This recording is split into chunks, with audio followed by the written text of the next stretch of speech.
그리고 또 항암을 하는 우리 암 환자들, 항암을 하느냐 안 하느냐에 따라서 다르죠. 항암을 하는 경우에는 생식을 했을 경우에 감염 위험이 있기 때문에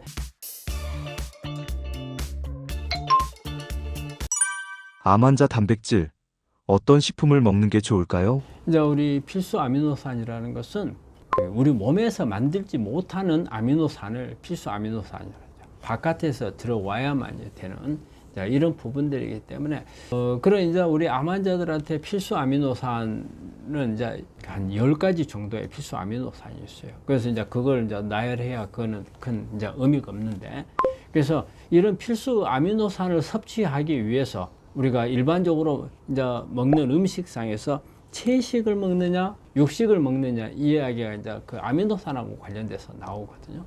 우리가 채식 속에 들어있는 것은 어떻게 보면 동물성 그 아미노산이 채식 속에는 별로 없어요.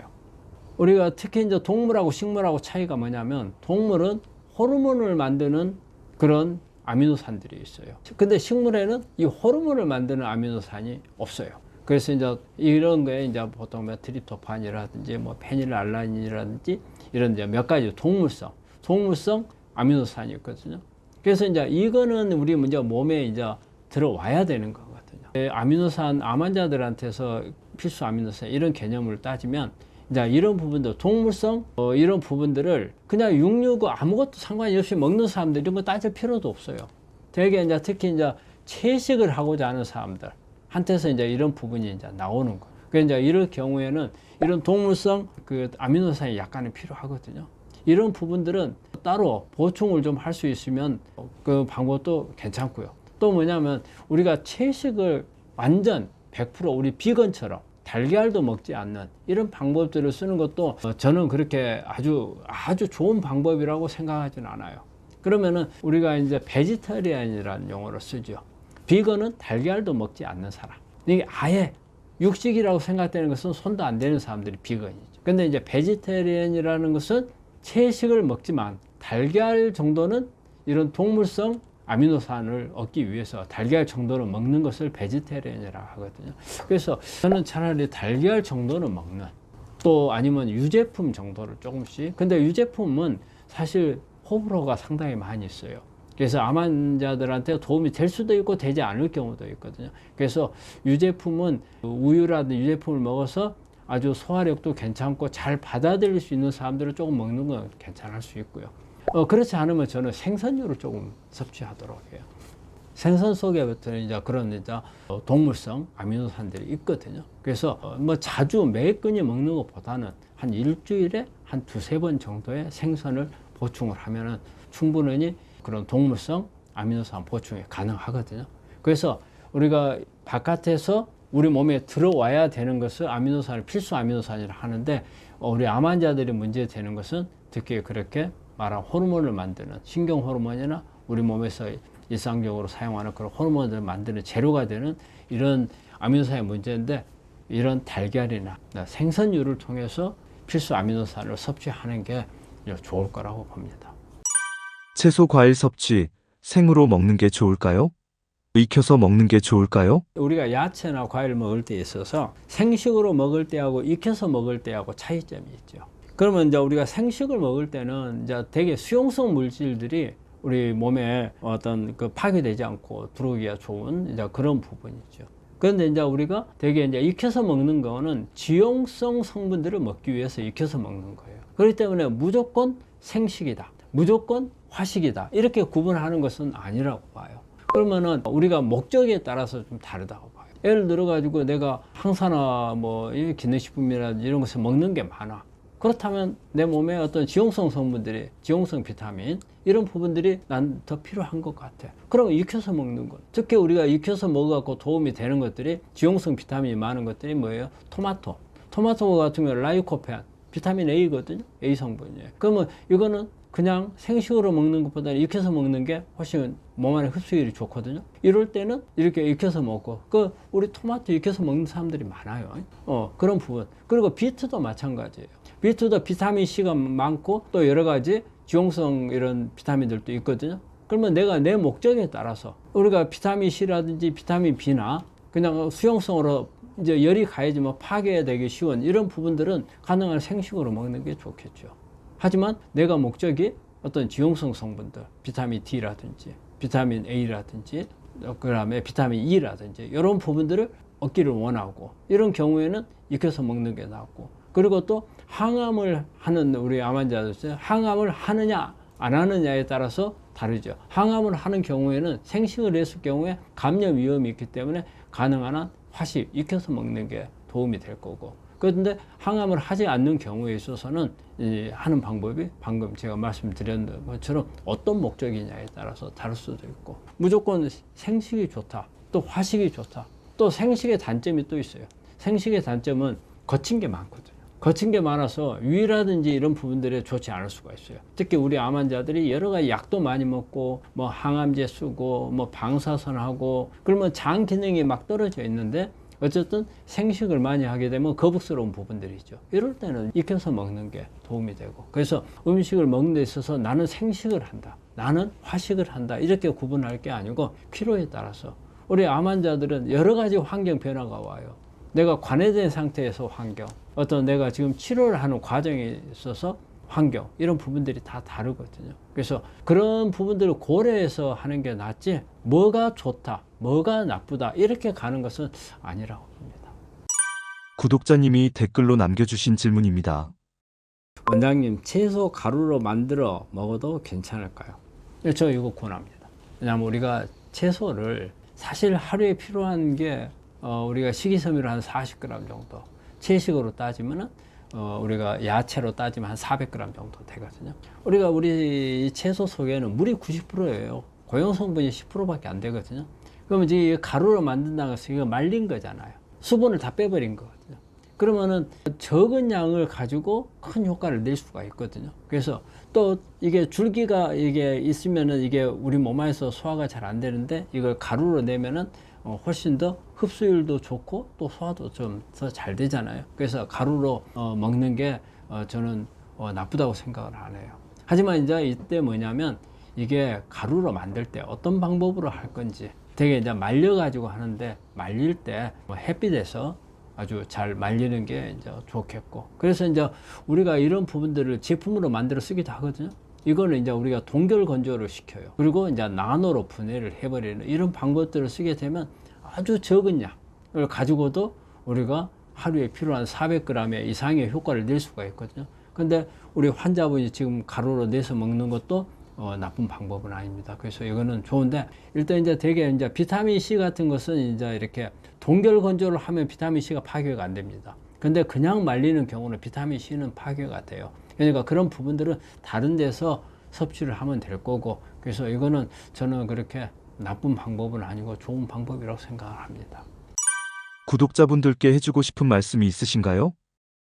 오늘 또 우리 암에 관해서 특히 우리 이제 음식 같은 것을 주제로 해서 많은 이야기를 나눠봤고, 또 우리 환자분들이 생활하는 데 있어서 어떤 부분이 암에 도움이 되겠는가 이런 부분들을 나눠봤는데, 사실 우리 암 환자분들이 본인이 할 수 있는 것을 가장 관심을 가지고 하는 부분이 음식인 것 같아요. 뭐 항암이나 방사선이나 수술이나 이거는 자기 의사대로 못 하는 거죠. 근데 음식 같은 경우는 자기 의사대로 할 수 있으면서 자기가 자기 몸을 좋게 할 수도 있고 나쁘게 할 수도 있는 게 바로 음식이거든요. 내가 어떤 것을 먹느냐에 따라서 나한테 도움이 되고 도움이 되지 않는 거. 환자들한테 이거 하나 팁을 말씀드리고 싶어요. 내가 잘 먹으면 암도 잘 먹는다. 뭔가가 조금은 내가 어떻게 관리해야 될 건가 아마 생각이 날 거라고 생각을 합니다. 이 시간에 제일 중요한 것은 내가 잘 먹으면 암도 잘 먹는다. 그 말씀을 드리고 마치겠습니다. 암 환자 근육을 키우려면 고기를 먹어야 하나요? 우리 이제 우리 환자분들이 근육을 이제 올린다면 이제 체중을 늘리는 거하고 관련이 있는데, 우리 환자분들 일단은 먹는 것을 우선으로 생각을 하잖아요. 근육을 늘리기 위해서는 이제 첫째 이제 운동을 해야 되는데, 일단은 운동은 근력 운동이 돼야 된다. 근력 운동이 되면 일단 무산소 운동이 되는 거예요. 왜냐하면 숨도 차야 되고, 그 다음에 다리가 뻐근하니 아파야 되고, 그래서 이렇게 근육을 올리기 위해서 그런 운동을 하지만 조절을 해야 되는 부분이 있고, 또 하나는 근육이 만들어지려면 어쨌든 뭔가가 영양소가 공급이 돼야 하잖아요. 내 머릿속에서 근육을 만들어 신호는 보냈어. 근데 재료가 없으면 못 만들잖아요. 이때 재료가 필요한 게 가장 1번이 이제 단백질이죠. 단백질 공급을 할 때 제일 중요하게 여기는 게 이제 일반적으로 글루타민. 글루타민을 이제 많이 사용을 하죠. 특히 우리가 근육을 기르려고 하는 이런 사람들이 먹는 단백질이 글루타민이거든요. 그런데 이제 글루타민은 여러 가지 설이 좀 많아요. 그 몸 안에서 암세포가 성장을 하는 데 있어서 가장 필요한 게 일단은 포도당이 필요하죠. 그 다음에 철분이 필요합니다. 그리고 단백질로서는 글루타민이 필요해요. 그런데 이게 글루타민을 우리가 근육을 기르기 위해서도 글루타민이 필요하고 또 암세포가 성장하는데도 글루타민이 필요하단 말이에요. 이것을 어떻게 해야 될지. 근데 이제 이게 설이 많아요. 아마 우리 환자분들도 그런 부분의 내용을 보신 적이 있는 분도 계시리라고 생각을 하는데 글루타민을 써야 되느냐 안 써야 되느냐. 근데 써도 된다고 하는 분들의 주장은 이겁니다. 어쨌든 우리 암세포는 지가 필요한 양만큼의 글루타민을 우리가 먹는 음식이라든지 아니면 내 몸에 있는 것을 뭐라도 빼다가 글루타민을 갖다 쓴다는 거죠. 그렇기 때문에 글루타민이 굳이 우리가 안 먹어도 암세포는 갖다 쓴다 이거예요. 근데 글루타민을 먹었을 때 우리 몸에서 오히려 암을 치료하는데 도움을 줄 수 있는 부분이 하나 있어요. 글루타민이 장점막 세포를 강화를 시켜요. 세포를 튼튼하게 만들어서. 그래서 내것 면역을 높일 수 있는 그런 효과가 있다고 되어 있어요. 그래서 글루타민을 먹으면 암세포가 성장을 할 수 있지만 면역을 높일 수 있다. 그리고 근육을 강화를 할 수 있다. 그러니까 먹어도 된다. 이렇게 주장하는 분들이 있고 또 하나는 암세포가 글루타민을 많이 가져가기 때문에 글루타민을 줄여야 된다고 생각하시는 분들도 있어요. 근데 우리가 이제 이론적으로 이렇게 볼 때는 자료를 보면 글루타민을 억제하는 치료법을 또 해요. 그거에 앞으로 암 치료하는 데서 글루타민을 억제하는 이런 치료법들도 연구를 하고 있거든요. 그래서 아직까지 어떤 게 정답인지를 알기는 어려워요. 그래서 제가 생각할 때 우리가 음식을 적당히 먹는 건 좋지만 글루타민은 아직까지 어떤 게 정설인지 모르기 때문에 너무 글루타민만 따로 돼 있는 이 부분들을 먹는 것은 아직까지는 조금 조심을 해야 된다 그런 생각을 하거든요. 그래서 이제 단백질을 어쨌든 소스가 있어야 되는데 글루타민을 얻는 방법을 근육을 기르기 위해서 사용하는 글루타민 단독만 사용하는 것보다는 우리가 음식을 통해서 얻는 게 바람직하지 않겠나. 그렇다면 그러면 이 단백질을 어디서 얻는 게 좋겠나? 뭐 여러 가지가 있어요. 뭐 우리가 육류도 있고 뭐 조류도 있고 해류도 있잖아요.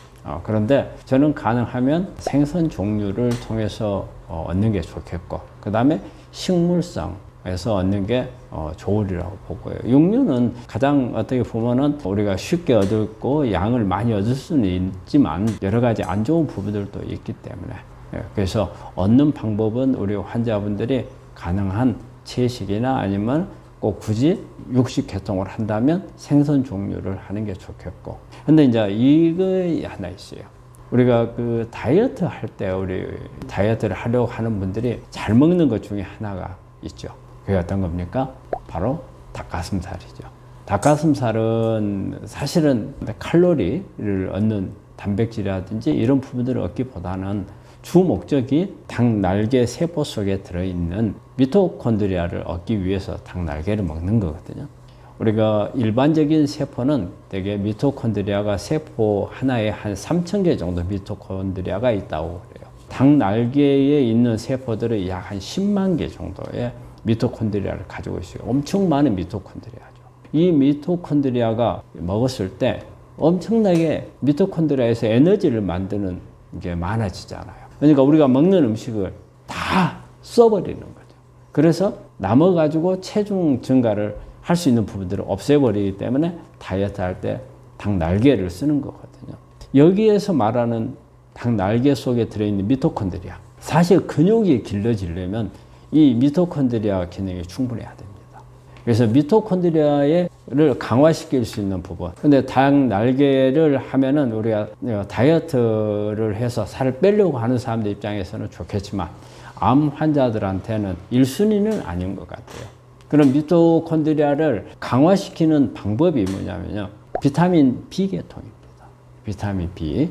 우리가 일반적으로 말하는 B콤. B콤이 사실은 미토콘드리아의 에너지를 생산하는 발전소의 부속이거든요. 그래서 비타민 B계통, 그리고 이 안에서 미네랄 중에서 마그네슘, 이게 그런 기능을 하고 세포를 만들어야 하잖아요. 세포 막을 만들기 위해서 가장 중요한 것은 오메가3거든요.